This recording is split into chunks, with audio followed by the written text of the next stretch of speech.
Vous écoutez La danse du diable, un livre écrit par Vic Verdier et lu par la voix modélisée de Catherine Brunet.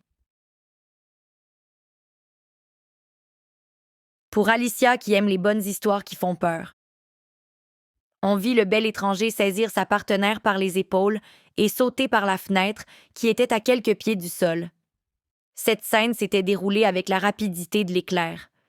Le départ de l'étranger n'avait cependant répandu dans toute la maison une forte odeur de soufre ou de brûlé. P.G. Roy, légende canadienne, Cahiers des Dix, Montréal, 1937. Vic remercie son entourage qui lui fournit si aimablement les noms des personnages de ses romans. C'est un cadeau du ciel et un clin d'œil à l'enfer. Toutefois, pas de surprise dans mon cas. Le gars qui écrit sous un pseudonyme a simplement développé une petite fixation sur les prénoms. Ça arrive, non? Brian Perrault présente Les légendes terrifiantes d'ici. Le diable beau danseur. Dans toute région du Québec, mais plus particulièrement à Routhiéville, entre Montjoly et Matapédia, on raconte l'histoire d'une apparition peu commune. Par un soir d'hiver, lors du Mardi Gras, une soirée de danse est organisée dans la maison d'un habitant que les récriminations du curé au sujet des bonnes mœurs laissent froid. L'homme d'église insiste sur son interdiction de danser et de s'amuser, mais ces palabres ne font qu'exacerber les paroissiens qui lancent malgré tout les réjouissances. Quelques minutes après minuit, un étranger se présente à la fête et danse avec la plus belle fille du village. Selon les versions, cette chorégraphie envoûtante mènera la beauté des lieux à se faner prématurément, à accompagner son cavalier jusque dans les enfers ou à recevoir comme présent la main du démon brûlé dans son dos.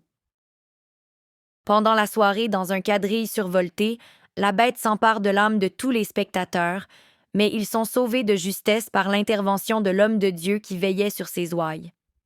Il est encore possible de voir les traces de pas brûlés dans les planches du pont couvert de Routhiéville, une preuve indéniable de la fuite, mais surtout du passage du malin dans le village. Brian Perrault. Devant le bureau de la docteure Chabot. L'infirmier qui se plaint devant sa collègue de travail a des épaules comme celles de Kratos dans le plus récent God of War, avec la barbe assortie au crâne rasé. Il m'appelle dans la cage à Coucou Samba, soupire-t-il. Il y en a encore un qui s'est détaché. L'homme semble véritablement accablé, découragé, très loin de l'attitude de conquérant du personnage dans le jeu vidéo. La collègue en question, une femme noire qui a l'air d'en avoir vu d'autres, pince ses lèvres et incline la tête légèrement. Il faut ce qu'il faut, à la grâce de Dieu. Je sais. Kratos s'éloigne résigné. Le jeune homme qui attend dans le corridor prend des notes mentales à partir de la scène dont il est témoin. Il se dit que le quotidien des gens qui soignent les personnes atteintes de maladies mentales ne doit pas toujours être rose. Dans ses cours de neurologie, il se penche sur des cas théoriques, sur les techniques d'imagerie du cerveau. Il est facile d'oublier que la belle photo tirée de la résonance magnétique a été obtenue grâce à des techniciens, des infirmières et des préposés qui ont préparé le sujet, l'ont maîtrisé, l'ont calmé, jusqu'à ce que la machine puisse composer son résultat scientifique. La réalité comporte une foule de détails logistiques qui n'ont rien de reluisant. Une personne déconnectée du monde normal vient habituellement avec des soucis. Des excréments à ramasser, de la bave à essuyer, des cheveux sales à laver, de la nourriture séchée sur la chemise. Probablement une haleine de vieux chien cancéreux. Lui, comme futur neuropsychologue, n'aura probablement pas souvent à gérer les aspects du travail qui donnent mal au cœur. Il pourra compter sur une équipe professionnelle s'il est embauché après son stage, ici, à l'Institut national de santé mentale. Il faut d'abord que je réussisse l'étape finale de la sélection. C'est aujourd'hui que ça se passe. Le candidat soupire. Sinon, au pire, je ferai des évaluations pour détecter le TDAH ou le TSA, comme plein d'autres neuropsies. Le jeune homme s'inspecte dans une des vitres du corridor. Il replace une mèche de cheveux qui retrousse et chasse une poussière invisible sur l'épaule de son veston propre. La fenêtre dans laquelle il se regarde est toute neuve et immaculée, comme l'ensemble de l'installation. L'INSM jouit d'un financement exceptionnel qui lui permet de recevoir les cas les plus complexes dans un environnement haut de gamme. Ce n'est pas comme ça partout. Le jeune homme le sait bien. Conclure son parcours de maîtrise ici serait un tremplin formidable pour le doctorat. À l'INSM, ils ont déjà une bio-imprimante qui exécute des travaux à l'échelle du micromètre. C'est fou ce qu'on peut faire avec ce genre de machine-là. Monsieur Pouliot? Le candidat se redresse et se lève par réflexe. Il s'en veut un peu de démontrer autant d'empressement. Il s'éclaircit la gorge. C'est moi. La docteure Chabot sourit, ses yeux se plissent, un peu narquois derrière ses lunettes. C'est une femme dans la quarantaine, dont la longue chevelure foncée tombe sur l'arrière de son sarrau. Elle fait signe au candidat de la rejoindre dans son bureau. Pouliot s'assoit devant la psychiatre. Merci de me recevoir, docteur Chabot. Le jeune homme prononce le nom de famille en omettant le son T à la fin, ce qui donne Chabot et non Chabot. Des collègues lui ont dit de faire attention à ce détail, surtout que dans son patronyme à lui, cette même lettre est prononcée distinctement. C'est un passage obligé, Monsieur Pouliot, mais ne vous en faites pas, j'ai déjà consulté vos documents de mise en candidature et l'enregistrement de votre première entrevue. Vous êtes un passionné, ça paraît. Le jeune homme sent qu'il rougit. Ce compliment lui fait plaisir parce qu'il a beaucoup travaillé sur son projet et qu'il y croit. C'est quelque chose de très personnel. Pouvoir aller au bout de son idée constitue vraiment le cœur de sa motivation. Après l'accident, ce sont les études qui sont devenues sa passion. Merci. La docteure Chabot consulte le document synthèse du projet du candidat Pouliot avec le logo du département de psychologie de l'UQAM. Le sourire persiste sur le visage de la responsable de l'INSM. Votre projet s'arrime vraiment très bien avec notre programme de recherche, Monsieur Pouliot. C'est prédestiné. En fait, nous avons besoin d'aide présentement, de toute l'aide qu'on peut trouver. On dirait que les cas qui nous intéressent se multiplient. Le jeune homme hoche la tête, puis répond. J'ai appris qu'il y a aussi des cas similaires de perte de contrôle sur le système moteur du côté du Mexique. La docteure Chabot se recule un peu et croise ses jambes de côté derrière son bureau. Perte de contrôle sur le système moteur. Bien dit, mais c'est quand même plus que ça, nos patients sont presque téléguidés. En tout cas, la docteure Chabot passe sa main dans ses cheveux et continue son propos. Il est vrai que nous sommes en contact avec l'Université de Mexico. Les similarités sont frappantes. Je suis encore un peu surprise que les liens entre nos groupes de patients n'aient pas été identifiés plus tôt. Pour nous, au Canada, ça fait déjà plus de 7 ans que les premiers cas nous sont tombés dessus.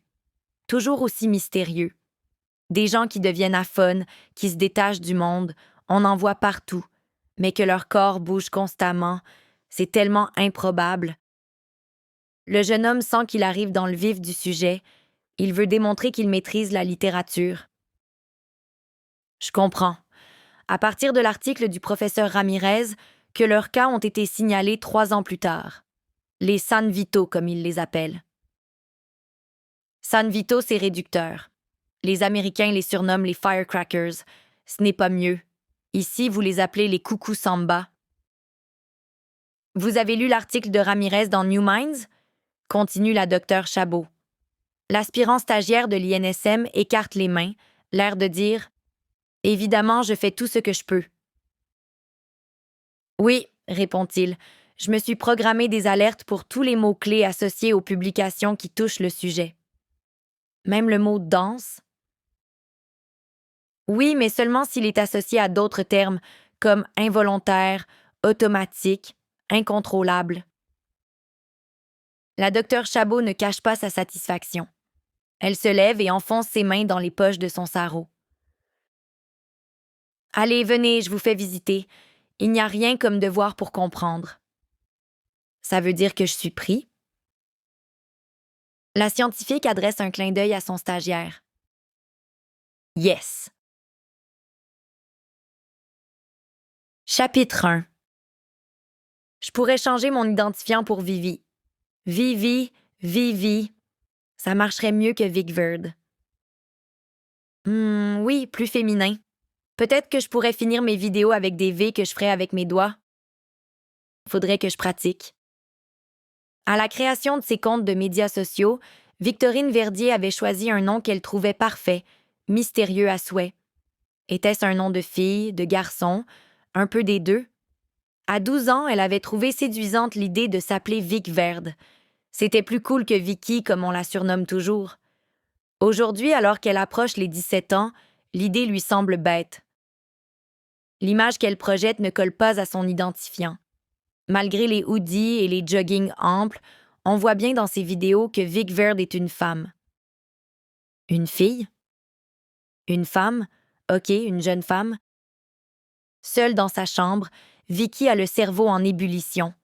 La colère qu'elle ressent la pique au vif et provoque de nouvelles idées. Des bonnes et des mauvaises. Elle vient de regarder les 3 premières vidéos du nouveau compte de ses supposés meilleurs amis. #SashMax. Les émotions montent, elle l'étrangle un peu. Vicky serre les dents. Ils sont bons, c'est ça le pire.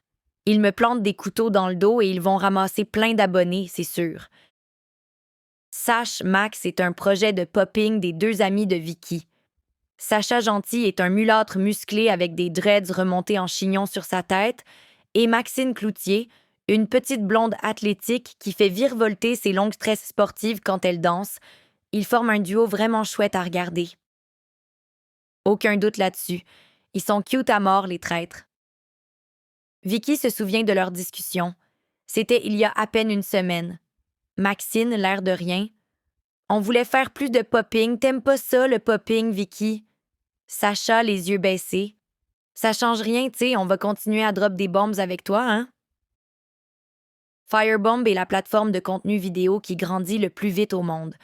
On dit que les utilisateurs dropent des bombes quand ils publient des nouveautés. Si ton compte Firebomb est très actif, tu peux être certain que ton Instac et ton Yubi vont suivre. Si tu atteins 100 000 abonnés, tu commences à recevoir des sous par tranche de 1000 visionnements. Ça peut devenir payant rapidement. Le compte collabo #SashMax affiche déjà 12 106 abonnés. C'est plus que #VicVerd. Ils existent depuis 3 jours et ils sont déjà devant moi. Fuck! C'est clair qu'on va plus rien drop ensemble. Rien du tout. La colère donne des couleurs à ses joues. Vicky le sait, pas besoin de vérifier. Sa peau, trop blanche pour ses yeux en amande, réagit aux émotions. Cette pigmentation rosée est un cadeau de son père, François Verdier, un grand rouquin dont la famille vient de Bretagne. Ça détonne parce que sa mère, une Vietnamienne qui a étudié au Québec et qui y est restée, lui a transmis l'essentiel de son apparence. Enfin, presque. Là où sa mère est courte, Vicky est longue. Il y a longtemps qu'elle peut manger ses céréales sur la tête de Chilin Truong. Vicky repense encore à l'image qu'elle offre sur les réseaux. Je suis une Asiatique trop pâle avec un nom de... De quoi? De bourgeoise française? Victorine Verdier. On dirait que je sors d'un roman de Marguerite Duras ou d'un café du plateau Mont-Royal. Il me semble que ma mère aurait pu se battre un peu pour laisser une trace de son héritage vietnamien dans mon nom. Anne Kim Verdier ou Victoria Truong Verdier, tout le monde aurait compris. Mais non, Victorine, merde, c'est snob. Vicky, c'est moins pire. Par habitude, la maman de Vicky, Chilin Truong, se présente tout simplement sous le nom de Lynn, prononcé comme Lynn. Salut, je suis Lynn. Simple à dire, rapide à utiliser. C'est un truc qui a facilité son intégration dans la région de Montréal dans les années 1980. En bonne maman de banlieue, elle n'a jamais voulu que sa fille doive expliquer son prénom. Elle avait de bonnes intentions. Assise, les jambes croisées sous elle, Vicky rage sur le clavier de son portable. Elle gère ses comptes de médias sociaux pour chercher un moyen de se repositionner. En fait, elle cherche le moyen de surpasser #SashMax, d'où l'idée de changer son identifiant. Vivi, c'est vraiment mieux. Juste avec un meilleur nom, certains comptes peuvent voir leur nombre d'abonnés gonfler de 20%. Elle clique sur les paramètres et tape sur les flèches pour sélectionner la bonne option. Si son père la voyait en ce moment, il lui dirait de cesser de piocher comme une folle sur les touches fragiles et de s'asseoir correctement. Il dirait « Tant que c'est moi qui paye tes affaires, tu vas y faire attention. Un clavier, c'est pas un punching bag. » Il dirait aussi « C'est mauvais pour ta posture, tu vas développer des problèmes de dos. Tu risques ta... » Nous espérons que vous avez apprécié cet aperçu. Pour continuer à écouter ce livre audio sur Google Play Livres, utilisez le lien dans la description de la vidéo.